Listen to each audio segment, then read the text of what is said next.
ভারতের ওয়ানডে দলের নেতৃত্ব হারিয়েছেন রোহিত শর্মা। চ্যাম্পিয়ন ট্রফি জয়ের পর প্রথম ওয়ানডে সিরিজ খেলতে নামার আগে নেতৃত্ব থেকে সরিয়ে দেওয়া হয়েছে এই তারকাকে। রোহিত দলে থাকলেও নেতৃত্ব পেয়েছেন শুভমান গিল। এই সিদ্ধান্তকে সমর্থন করেছেন সাবেক ভারতীয় ক্রিকেটার ও ধারাভাষ্যকার সুনীল গাভাস্কার। রোহিত কোহলির টেস্ট ও টি-20 ফরম্যাটকে বিদায় জানালেও ওয়ানডে ক্রিকেট এখনো খেলছেন।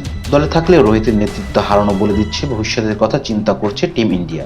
সে ভাবনায় রোহিতের বয়সের পাশাপাশি ম্যাচ প্র্যাকটিসের ঘাটতি থাকবে বলে মনে করেন গাভাস্কার। ভারতীয় গণমাধ্যমকে গাভাস্কার বলেন, রোহিত এখন শুধু ওয়ানডে খেলছেন, টেস্ট ও টি-20 থেকে অবসর নিয়েছেন। অথচ আন্তর্জাতিক ক্যালেন্ডারে এখন ওয়ানডে ম্যাচ অনেক কম।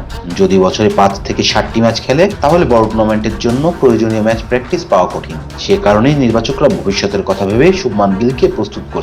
অধিনায়কের হারানোর সিদ্ধান্তে রোহিতের সমর্থন আছে কিনা জানিয়ে গাভাস্কার আরো বলেন, দল আসলে সবার আগে। ব্যক্তিগতভাবে সে অনেক কিছুই করেছে।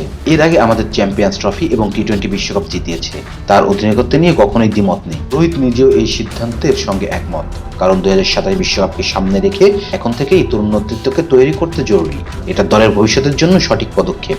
সাবেক ক্রিকেটার ও ধারাভাষ্যকার মন্তব্য করেন, রোহিতকে সরানোই কেবল শেষ নয়, সামনে আরো কঠিন কিছু সিদ্ধান্ত আসতে পারে।